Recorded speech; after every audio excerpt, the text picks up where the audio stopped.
Welcome, everybody. Welcome to Spinnerack. Today, we're going to be talking about Game of Thrones, Season 6, Episode 1. And with me, once again, is the great one himself, Cal. Cal, what Yeah. did you think about this episode?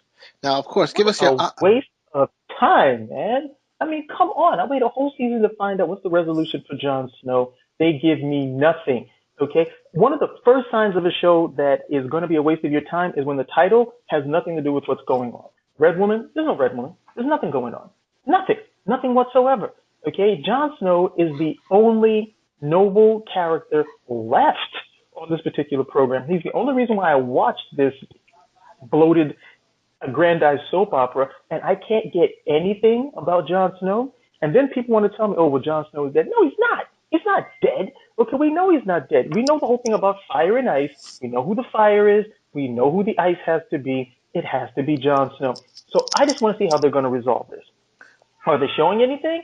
No, they're not showing anything. This is one of the reasons why I don't watch Game of Thrones the first episode. I usually let 5 or 6 episodes pass, and then I start watching it. Because if you watch it episode to episode, it is a frustrating, unrewarding, totally unsatisfying viewing experience.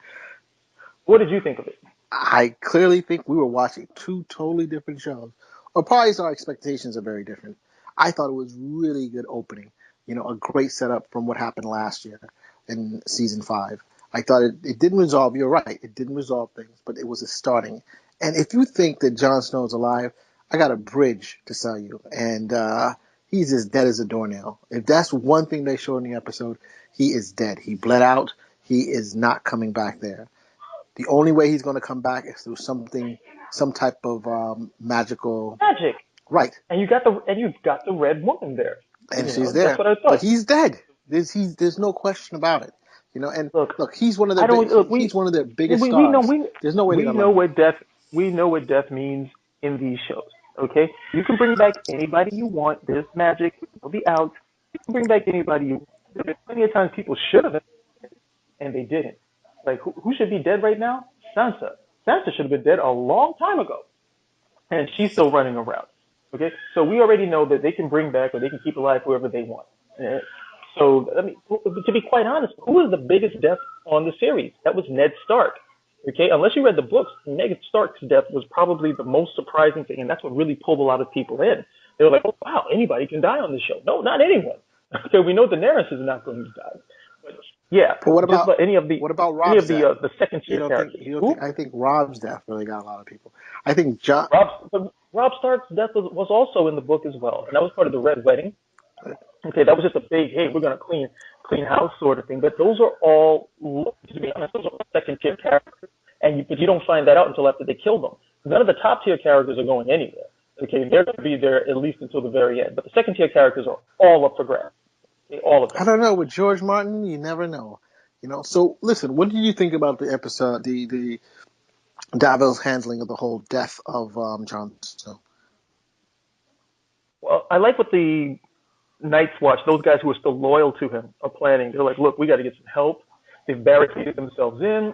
They know the second they step out there, they're dead men. So that gives that's a nice sequence right there. It gives a fair amount of tension, something to look forward to. But other than that, it was just overall just really disappointing that they would murder Jon Stark, and then these guys come over here with their pseudo political babble, and they're able to get the rest of the Night's Watch to follow along. It's like you killed the dude. Okay, if you didn't have, if you, I mean, you would think, let's say, look, Jon Snow was leading us down the wrong path. Okay, vote him out. If that's the case, you voted at him. Have another vote, no confidence vote, and vote him out. You didn't have to kill him. But the fact that they The were, commander serves for life. So once he's voted in, he can't be voted out unless he's dead. And well, and remember, the reason they felt they had to kill him is that he brought in their greatest enemy, people they've been fighting for thousands of years, the wildlings, and so that's where they thought that, hey, and I don't think it was everybody, it was just a select group of people, some of the officers. And I think when they had that sequence where everybody was in there, they were, hey, what happened? Some of them were pretty surprised because they were following. Remember, there was a whole bunch of them. If you remember the last episode in season one of the last episodes, Hard Home, there was a whole bunch of Night Watchmen there. I don't think clearly the officers weren't there, but there were a whole bunch of them. And they saw the craziness that went on. Why didn't someone say, "Hey, there's a whole bunch of dead people on the other side," and we need all the help we can get? They didn't bring that out, And I thought, yeah, that is definitely a hole all of a sudden. But hey, this is TV, and we can suspend the disbelief on certain things, you know. Nah, don't go meta on this. Bad writing is bad writing. You always try to excuse bad writing by saying, "Oh, it's fiction. It's just fiction." Blah, blah, blah. No, it's So, bad. what do you think Right. about the Samson He said Theon? so, one of the things about the Night's Watch, and it's supposed to be look, it's above all it's supposed to be fidelity, trust, and loyalty. How in the world are they going to trust anyone knowing that hey, if I do the wrong thing, I'm going to get killed? No, the Night's Watchman, whoever's in charge, his decision. That's it. That's his decision. You live with it. You don't kill the guy. And then since he was murdered too, and everybody else just went along with it, you have to wonder, well, just I mean, we've already seen that some of these guys are not up to snuff. Probably the most noble of them are the ones who are holed up in that room, guarding Stark's body. I'm sorry, Snow's body. But hey, that was disappointing. I mean, the But I kind of reaction of the guys disagree. who were loyal was fine. The I, reaction of the guys who were loyal was fine, but the reaction of the other guys is so typical. I, It's always, oh yeah, okay, that sounds good. Any excuse that we can just hang our heads down and say, well, yeah, we had to do it.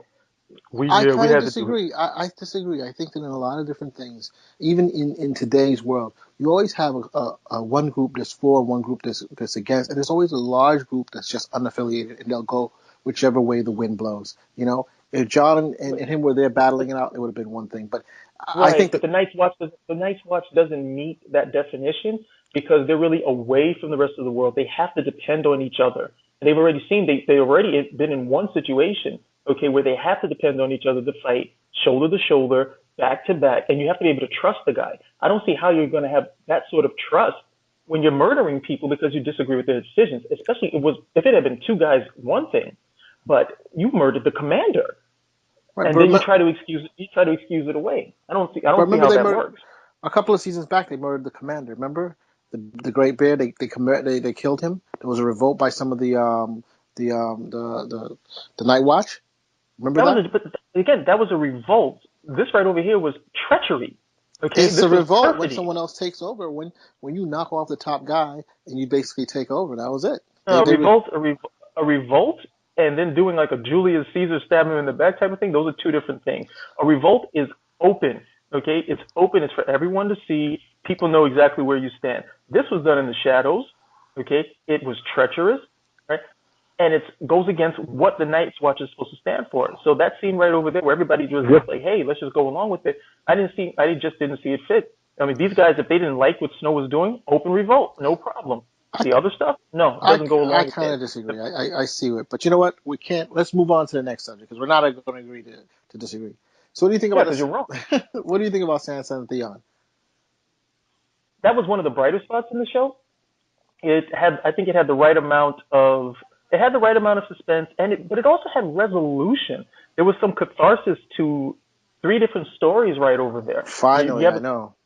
you have some catharsis with Podrick, because it was like, is this guy ever going to be able to do anything worthwhile? And he's able to hold his own long enough, and he does prove his value as a squire. And then there's of course Sansa and Theon. Theon. Sansa and Theon, where they're making their escape, and I like the way they did. It's like, no, these guys are not going to be able to get away on foot. He wants them back. If they get caught, or what's going to happen now? And then, of course, you have to remind me of her name again. I'm sorry. Brienne. Yeah, Brienne.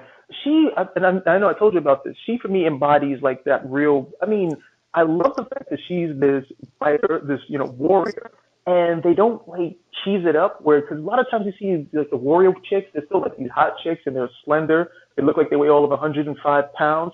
And a guy is usually a lot stronger than a woman. Even a slim guy is usually a lot stronger than a slim woman, for that matter. I agree with you on that because I think that the very fact that there was finally that Santa instead of being a victim has finally been able to find her footing. I mean, it took a long time. The girl has been tortured and raped and treated as a pawn by everybody. But now I think she's the beginning of her cycle where she's going to start becoming more into herself. Well, she will become a power amongst herself. Whether she lives through the entire series, who knows? But I'm definitely interested in that. And the very fact also that Theon, Theon basically gets himself again. He's coming back to being Theon, not just Reek. He's finally rebelled. He's finally found himself. I mean, it kind of reminded me. I don't know if you remember last season when his sister came to go get him, right? And he refused to go. And I think one of the problems with that was that his sister for him didn't really represent family. He was just someone that he knew. But Sansa, No, on the other, Sansa, I disagree. I gotta Hold disagree. on one second. Sansa, on the other hand, he said it himself that the only true father, the only true family he ever knew were the Starks. And I think this is one of the reasons he was finally able to gather the strength to help her, because he saw what was going on, and through that he gained his strength. You know, and it's pretty interesting that yeah, I agree with Brianna. She's the classic hero mode, and she does she and like you said, she gets down and dirty, and that's great. And she followed through on her quest, and the resolution of her arc, well, not the resolution, but the point that all their arcs met, and they've been able to resolve some of the issues that they've been going through. I thought was excellent, and it was pretty good and well satisfying for the audience. No, when Theon's sister came to rescue him, I don't. It wasn't so much the fact. I believe honestly that he wanted to escape, and you could see it in his eyes. He wanted to escape, but he was more afraid that the escape was not going to happen. And see, I think if his rescue had have been tighter, if it looked like okay, we've got it, we're definitely going to get you out of here, and it wasn't a shred of doubt in his mind that he was going to escape, no problem. But he's like, look, I've already been mutilated by this guy, beaten, tortured. What's he going to do if I try to escape and come back? So I don't know if it was so much with the whole thing with Sansa. Okay, that was clearing away, and I think hey, there was nothing else to do at that point. They had killed the girl. That was as best as it was ever going to get. It was. He already knew. Look, it's not like if I stay, it's going to be any better. This girl is dead. I've got to take my opportunity right over here. So Right, I but don't but know so much. I don't know so much about Sansa meaning family as it was just logic. Like, look, I killed this woman. He's gonna blame me, even if it's not my fault. He's gonna take it out on me. I gotta go. No, I see your point, but the thing I'm trying to say is that look, if, let's say for example you're right, he could have left without Sansa, right? He could have not. I am He right. could have left without Sansa. He could have let the girl view Sansa and stuff, but he didn't. And the point I'm trying to say, there's something more with the Sansa and the Stark family. No matter all the things that he did, remember he could never get himself to actually kill the sons because they were just too close. He didn't even want to when he took over Winterfell. He didn't want to do any of the things that he wanted that he ended up doing or accused of doing because he only did it because he had to satisfy the Iron Board to show that he was strong, or Well, I think I think you're romanticizing it a I bit. I don't didn't realize you were that much of a romantic, but I'm okay. not romanticizing it, but I mean that's my point of view, and that's what I think with him. So what? Hey, Petey, can you cue some violin music for us? So hey, what do you What? what do you think of the Roose Bolton and our dear friend, probably one of the more charismatic characters on the show, Who? You just said one name. Ramsey? I was waiting for you to fill it in. I don't find him to be quite charismatic at all. Oh, I like Ramsey. Ramsey is pretty on point. He's crazy like a fox. So what do you think about what Bolton told his son? Well, he's spot on. The thing about, I don't know why he tolerates him. To be quite honest, as a son, he's really not that effective. He's really not. It's more like this is my son, and he tolerates a lot of nonsense on his son's part. But I love the way he said it. He's like, look, you don't have Theon, so forget about that, and you lost Sansa, so forget about that. And if you don't get them back, forget about you because you don't have any heir. And it really shows just how ineffective he is overall. In spite of him being such a treacherous person in terms of, just being like an uber bully at the end of the day. But I've never really been too interested in either of those characters. He's just a character that's forced upon me. So I've never been interested in him. Right, but I kind of see your point there. But the one thing that you're right, there's a big hole there. At least in the books and even in the show, Roose Bolton has been shown to be a very smart, conniving man, and yet Ramsey, I know we all like him, but Ramsey, he's allowed Ramsey to run riot. Where you're like, why the hell is he letting him do this? It's just gonna cause a fissure with the rest of the North. It's only gonna cause a problem, like what we've seen with the Iron Isles. I mean, he had two valuable hostages, and is supposed to treat them nicely and or leniently at least. He's gone overboard to mutilate, destroy, humiliate them. And of course all their potential supporters. Why has Roos done this? And I don't know. It's I've been thinking possibly because he thinks that in the end when if something goes wrong, he can always say, well, Ramsey made me do it, or it was I had no choice. I have no idea. That's to me always been one of the more perplexing points they've been doing in the show. Well, that's because I don't. I think a lot of that is just because the show, and part of it is based on a lot of shock value for what can be here and what can be there. So they're not really delving into it. Sort of like what they did with the sand snakes. That was a wasted. That was just like a totally wasted plot line right Oh there. yeah. I mean, in the books, the books, of course, are different because we all know that stories can take more time. Your mind gets to play certain things out, but they were just these typical, stereotypical femme fatales. I mean, when they killed the king's guard, that was for me. I said, you're kidding, right? Is that woman even 5 feet tall? And she stabs him one time in the back with a dagger, and that guy fell like a sack of potatoes. I said, this is ridiculous.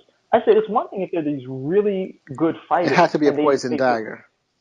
no, I don't care even if it was poison. This guy was supposed to be no poison works that quickly. If so, they should have used it. They should have used it earlier. But we've shown that even the poison that they use takes time. Even when they poisoned Marcella? Marcella? yeah, even when they poisoned no, not her, Joffrey? the fighter. No, not Joffrey, the guy who accompanied Joffrey. There's too many names, too many names. I can't remember them all right now. It's been too long since I've been watching the series. But they poison the guy who's a fighter, and then the woman goes and she shows her bits to him, and she's like, "Am I the prettiest woman in the world?" And then he's starting to die, and she gives him the antidote. I can't remember his name though. But you see that it takes Bronn. in order for that, yeah, it takes time for that poison to work. So even if they had poisoned him, this guy's at least he looks like he's at least 6'4", like going on 250 pounds at least. And you're like, okay, at the very least, make it a good fight. No, they just stab him in the back and he falls. They're like, this is whack. Okay? And then the whole thing with it was like, oh yeah, female empowerment. I was like, no, that's terrible. That's a bone. That's like straight up pandering. I think If that's what you're calling I it. think the I was like, showrunners just wanted to just get themselves rid of the whole Dorne storyline. They're like, this is not going to be super important, or if it is, we just need to get to the resolution right away. And I think that's what happened. So I kind of agree. The Dorne storyline, there's too many holes to really put it back in. So what do you think about King's Landing? hmm? King's Landing, the Faith Militants, and There's nothing really going. There's nothing really going on right now. right, but It's not for me. King's Landing is. I mean, all we've seen now is what we've seen. You know, we see Cersei is still recovering from her humiliation. You know, the other chick, the queen proper is still locked up. And we already know these guys are going to have a big come up that's coming to them because they have really gone overboard with the little bit of stretch they gave. The dumb thing about it was that Cersei gave them the power to do these things yeah, because yep. because she was like, oh, I'll get rid of her. I'll put her as I'm saying her because I can't remember her name either. Man, I got to review all these names again. Okay. It's like, yeah, but I'll get, I'm going to put her. Thanks, Mario, for not helping me out. You're not even going to tell me her name, right, Mario? I'm not saying I'm letting you flounder all you want. Yeah, thanks, Mario. Well, I remember the actress's name, Natalie Dormer. The character Natalie Dormer plays. You're going to just lock her up, and since we're locked up over there, okay, that'll be the end of it. So, it was dumb. In order to exact her revenge, she gave away all of this power. It just doesn't make a lot of sense. Yep, you're right. You're right. But the thing with Marjorie is that I sometimes think Marjorie is very much like Cersei. Of course, she's not as bitter yet. She's a little bit more slicker, but she knows the game and she knows how to play the game, and that's why we've had that. Cersei is just going buck wild crazy, and now with the death of Myrcella, her daughter, I don't know what the hell to expect. I mean, we've seen the trailers, and it looks like Jaime's going to somehow confront the the High Sparrow, and the Tyrells are going to probably confront the High Sparrows. I don't know how that's going to work out. That would be a major deviation from the book if this is all of a sudden resolved with the use of force against the High Sparrow. But it'll be interesting. I'll love to see it. So, but is the whole thing with Dorne, is that over? They're just going to call it a day? It's like, hey, you murdered our daughter, and that's going to be Well, it. the whole thing, Nothing the else. whole thing, though, let me tell you, the whole done master plot. That's what the people were always talking about, and they loved it, and it was hinted off in the books. Is basically that the prince has been Dorne before he was killed by the Sand Snakes. Was that he was basically for many years biding his time to Yeah, basically I'm familiar with. he's basically biding his Talking about time, with the. and I'm so, talking about with the television show though. I don't know. Is that It it? seems as though the way the showrunners attached it, this may be it. I mean, because in the book, one of the daughters actually comes to King's Landing, is going to King's Landing to take a seat on the small council. So that means they're supposed to be players still. But they don't even say anything like that unless those the two daughters who killed Tristane, they're on the boat going to King's Landing. But I can't see Cersei saying, "Hey, you know what? Come on, come sit on my small council. Everything's okay." Hell's no. Cersei will probably slit their throats. You know her. Robert Strong probably cut them in half. So I don't know. It looks to me that they may have written off Dorne, but for all we know, who knows what happens? I have a strong feeling also that at the end of the series there may be a Lady Stoneheart. Who knows? Jamie, that was part of Jamie's arc going to the Riverland. Who knows? You know, I don't know. So what do you think about? No, go ahead. Go ahead. Yeah. So I mean, anything else to say before we move on to Marine Yeah. with Tyrion? Yeah, I'm thoroughly depressed that they didn't resolve what was going on with Jon Snow. I am still unhappy about that. My friend, they're I not mean, going to resolve it for at least 2 or 3 more episodes. The one, okay, until they resolve things with Jon Snow, don't say I'm your friend. Don't call me your friend. Okay? Okay? You be glad you're not here with me right now. I'd leap across the table and start strangling you. This is not the easiest show to watch. It's a slow build, it's a slow burn, and by the time it finally does something, it's over, and you have to wait a year before you can see another episode. It's only 10 episodes. Okay, if they did things properly and gave us like a season, like 2 seasons a year, I think it would be much more rewarding. But they do 10. And that's partially because of the actors. I think it's hard to get everybody together for a certain length of time because they want to do other stuff too, and that it definitely monopolizes a lot of their time. But man, I was like, I don't think that's fair at all. It's like you waited a year and you can't, like, come on, give me some resolution in the first episode. I know he's not dead. Do something, Red Woman. There was not a damn thing going on. And did I really need to see that decrepit old woman's body? Was that necessary? Of course Okay, it was. It tells that. no, I think what it it showed. wasn't. What If they showed her face, that would have been enough. But these guys are really like, well, no, we'll show any nudity. Well, thank you. Thank you very much. well, they're trying to be fair, but look, I thought, look, Fair to who? That wasn't fair to me. look, Not at all.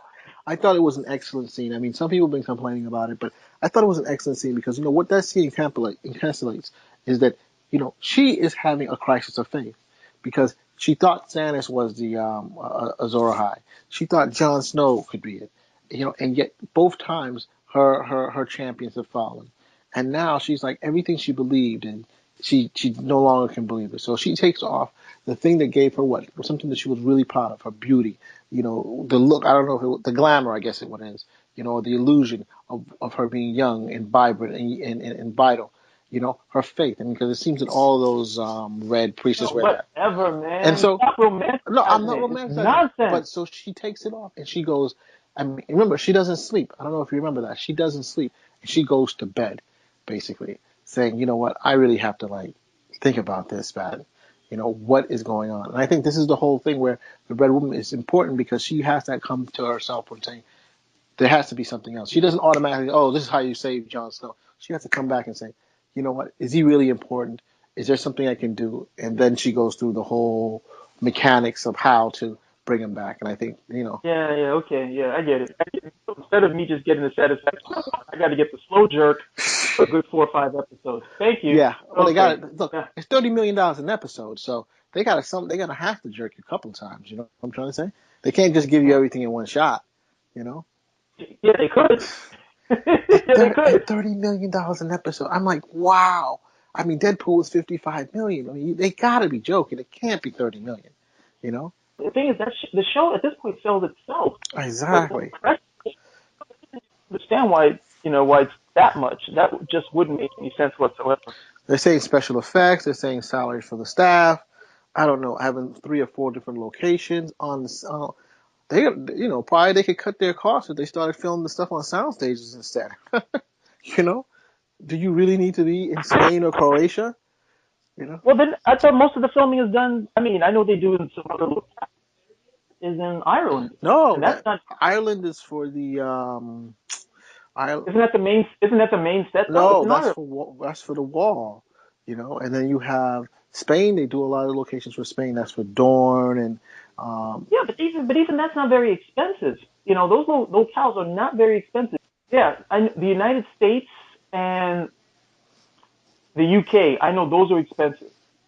they're so expensive they get tax breaks at the end of the day because they're so Right, but expensive. they're shipping But Americans and Brits over to those locations, and when they get shipped over, they get paid, and they have to cover hotel and they have to cover cost. So yeah, it's going to be expensive. It's different if you were using indigenous Spanish or Northern Ireland actor. Well, they are doing, but staff. They're actually shipping Brits and U.S. to Croatia, to Spain, and paying for hotels weeks at a time. So that is not cheap, and mm, then bringing I, equipment over. So no. I know they get comped on a lot of that stuff. But hey, let's not get into the metadata. Hey, I love the Let's not get into. metadata. I love the metadata. Bring the bad boy down. Okay. Hey, look, this is our seminal episode, so we don't want to turn people off with numbers and a whole bunch of stuff they could care less about. so Yes, anybody listening, we love the metadata, and you will definitely hear some more metadata, but we're gonna put it to bed for right now. All right, so next up then. continuing. What do you think about our friend Tyrion and Varys? What about their scenes together? Tyrion is one of my favorite characters next to Jon Snow, and Varys is a great character. But again, nothing really happens with them. Same thing with Daenerys. These are just scenes, and they're kind of walking through them, and it's just build up. The biggest problem I have is that because of the way last season ended, with a lot of people's fates in jeopardy, what's going to happen to Daenerys? What's going to happen to Jon Snow? Okay, what's going to happen to Theon and Sansa? And the only one of those that really was resolved was Theon and Sansa. Okay, we know Daenerys has to. Daenerys has to somehow get back. We just don't know if she's gonna be flying on a dragon again. We know that Theon. We know that Theon and Sansa. Well, Theon and Sansa got rescued. Okay, but we know everybody else. They'll get some resolution. But for me, it's like, how long are you gonna take? How many episodes are you gonna waste wrapping up last season? And then what's gonna happen? So what's gonna happen this season? And part of that is because Martin hasn't finished the damn story yet. He's too busy counting his money instead of writing. He goes home and he's stacking paper from the floor to the ceiling instead of putting his fingers to the keys. That's the reason why we have this problem, because they're writing the story for him at this point. Hey, I got no problems with Martin taking his With this time. He'll season, take. It's two different but with animals. this season, aren't they ahead of the books with this season? Aren't they ahead Yeah, of the in books some now? aspects they are, in some aspects they're not. But yeah, And what aspect aren't they? What aspect are I'll they? give you a good example right now. Yeah. The very fact that the boats in All Marine were destroyed. Okay, so that was the boats that were supposed to be that were going to be used to take um, um, um, Daenerys' army to Westeros, right? Right. But now we're going to be introduced to a new character. Hopefully this Sunday, not in 2 weeks' time, who is going to eventually, and this is a spoiler, will eventually become the leader of the Iron Isles, and he's going to have a fleet of ships. This is basically Theon's uncle, and with his ships, he will be able to probably bring them back. I mean, because that's the only reason I can think that all of a sudden, at the beginning of the season, they burn all the ships. So how will Daenerys ever leave? The one good thing about that is that we know Daenerys is going to have to come back to Marine somehow to resolve that issue. At the very end, and Yeah. to While somehow she's wasting to while she's wasting time with the Dothraki well, again. no, the Dothraki is a very key point. The Dothraki is her army. That's going to be the shock troops. Those are going to be the ones who are going to finally go across the seas. The Unsullieds are going to be her No, loyal. Huh? they don't respect her. They I will. thought when they found her, she would just, hey, look, I speak some Dothraki. I was Khal Drogo's queen and so on and so forth. Oh, the great Khal Drogo. Oh, you must be the dragon chick. All right, yeah, we're down. Okay, no problem. No, the women want her head cut off. I don't know. We're gonna come over and pretty much make you a nun inside of a crypt. That's what we're going to do. It's like, more for me, it's like, okay, more waste of time, nothing is going on, nothing is happening. This is why I don't watch this episode to episode. We decided, I nagged you for the longest time, hey, let's do some podcasts on this, let's get it up. And I watched that episode and it's like, this is the reason why I don't do this, but now I'm stuck. Now I have to watch it episode by episode. Episode by But hey, episode, yes.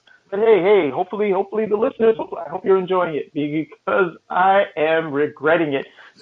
5 episodes in, I think it'll be okay. Then it starts making a little bit more sense. But Cal, I'm Besides, enjoying it like immensely. I love it. I thought even the weak stories I thought were pretty good, and I thought that's hey. you're enjoying it so much you just had to stifle a yawn. Don't think I didn't hear that yawn. Come on, nothing's going on. Nothing's happening. I don't know. I think Sansa is enough of a tidbit for me, and we can continue with the others. Starting next week, I expect to see some more motion, some new things happening. The question is whether they're going to start really getting the ball rolling for Jon Snow, or they're just going to completely skip the North next week. So hopefully not, you know. If they, I will light the building if that happens. Okay, I will come over with my machete and bate. I will take light to anybody at that portion. It's such a waste. It's just such a waste. And I mean, I write, so I understand there are certain things you want to do. You want to bring people in. You want to, you want to leave them in a little bit. You want to leave them in the lurch just a little. But come on, this is worse, and it's a serial too. Serials already leave you in the lurch from episode to episode. They leave you hanging from episode to episode, so you'll come back. This, it's you have a serial here, and then it's got a year gap, and when you come back, they still don't want to catch you up. The only people they did that with were Theon and Sansa, which I was very happy with. Again, just because there was some catharsis to their story, which I think was well deserved, and there was some resolution there. But side of the other stuff is like, this is a waste Wait, of wait, wait, time. wait. I could have waited. Wait, are you trying to say they basically left off at the end of every story of last year? Marcella basically died. They got to King's Landing with Jamie. Yeah. Sansa and her storyline. Jon Snow. I mean, minutes. I don't even think Jon Snow was longer more than minutes after his death. You know. So I kind of disagree. I think that they caught everybody up on most of the storylines, not all, but most of the storylines, and Did they catch up? and they resolved a No. couple. I think the Dorne storyline really has been resolved. I mean, unless George has something else in this book that we don't know about, because I mean, the book readers now we're in the dark too. Unless there's something wild coming up, who knows? Probably Tyrion will marry someone from Dorne, and so make them an incredible power. Who knows? You know, because I mean, they're known to marry. Probably Jon Snow will marry someone. But if he's being brought back to life, probably he'll never be able to have kids. So I'm not sure. But right now, What? Why would he not be able to have kids because he's being brought back to life? I What mean, is who hears what is? zombies having kids? I have yet to hear that. I'm Heroes. sorry. He is the hero, the tragic hero. He will live. He will die for the cause, and that's what's going to end up happening. Jon Snow. You hear my words. He will sacrifice himself for the cause. At the very end of the day, he will not live. Or if he lives, he's going to be in forever servitude. It will not be something happy or nice at the very end of the day. You know. No, Jon Snow is look. Jon Snow is the King Arthur of this world, so of course he's going to make the ultimate sacrifice. He's going to leave it all on the field to make certain things Exactly. right. That doesn't mean, however, he's not going to have any kids. Okay, that I doesn't don't think mean. he's going to have any kids. I think that what's happening, Jon Snow is being moved to the realm of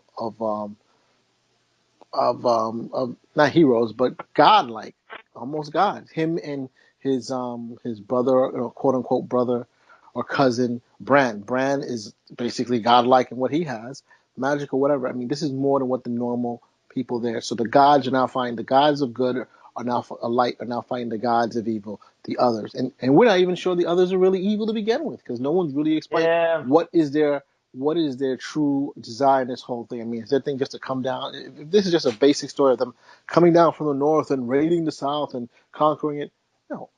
One thing we've known yeah. about Okay. George Martin is that his stories are much more complex, much more meaning than we normally get from other stories. So no, I don't think that's necessarily it. Okay. Yeah. Okay. All right. You've obviously read the book, so you're completely off the rails right now. Totally off the rails. Okay, you're spinning on some imagination right over here that has nothing to do with what we were talking about. But it was interesting. It was fun. It was fun to hear you go. I didn't stop you because I was like, hey, let me see how deep and how far you can go with this. You sound like these cats who keep coming up with these theories for Batman versus Superman as to why it's so good. I'm like, dude, leave it alone. It's a bad movie. There's nothing you can do. They're like, no, look at that. At the very least, yours is entertaining. Well, I don't know. I think the route with Batman versus Superman has slowed down. The drop was a lot smaller than the week before. We are. Okay. That was not an invitation to talk about Batman versus Superman. That was just to say, hey, you're off the rails just like those cats are. Hey, But hey, it's that time, man. It's that time. so Yo tengo are hambre. you Me voy. okay? So thumbs up or thumbs down for this episode? Can you put like a thumb in the middle, or can you like put a thumb into somebody's crack? Okay. That's pretty much where. That's pretty much where I'm at right now. I can't give it a thumbs up. I don't think it was a thumbs down because most of it was just me saying you didn't resolve what I needed to go forward. Okay, And then I can't give it a thumbs down. Maybe like a middle thumb, like okay, halfway. out of Like, five, okay, out of 5 stars, what do you give it then? Probably that's a more nuanced way to go. oh, okay. Out of 5 stars, I give it a two. Whoa, 2 stars. 2 stars. That's not even a passing grade. Are you You get serious? 1 star. Yeah, you get 1 star for resolving the whole thing with Sansa. You know, that was good. And then I'll give you another star for at least some of the setup that you did with the Night's Watch with the guys who remained true to Jon. And the rest of it, to be quite honest, was a bunch of stuff that just didn't need to happen. Did I need to see the chick who was blind getting beat up? No. No, I didn't need to see any of that. Okay, it just didn't matter. So two Arya stars, Arya is in her two in stars. her in her beginning kung fu fighter mode where she's an apprentice and she's learning how to fight. You know. If I want to see that, I'll go and watch reruns of Kung Fu with David Carradine. I don't need to see it. That's not what I've been waiting on. Okay, her story right now is the least of them. You need to resolve the other ones. I understand that. We went a whole season without seeing any of Grant. We went a whole season. Do I really need to see her getting beat up with a stick? No. It's not worth my time. Well, But hey, well, she's one of the most popular characters. We got to give that. I mean, there's some characters. Brienne is getting more light in this show than she probably got in the book, and why? Because she's a popular character. So we have to, the showrunners have to feed into that, whether or not you like it or not. They do have to at least listen somewhat to the audience out there. yeah, okay, yeah. So I wouldn't see Grant for a year. Oh, whatever. Okay. Well, do you have anything else to say? Yeah, if I don't like the second episode, I'm lighting the building. Okay, and if you're like me and you want to know what's going on with Jon Snow and you want some resolution, I recommend you do the same thing. You come out and you light the building with me. All right, we don't have to take this crap. We graduated high school just like everybody else.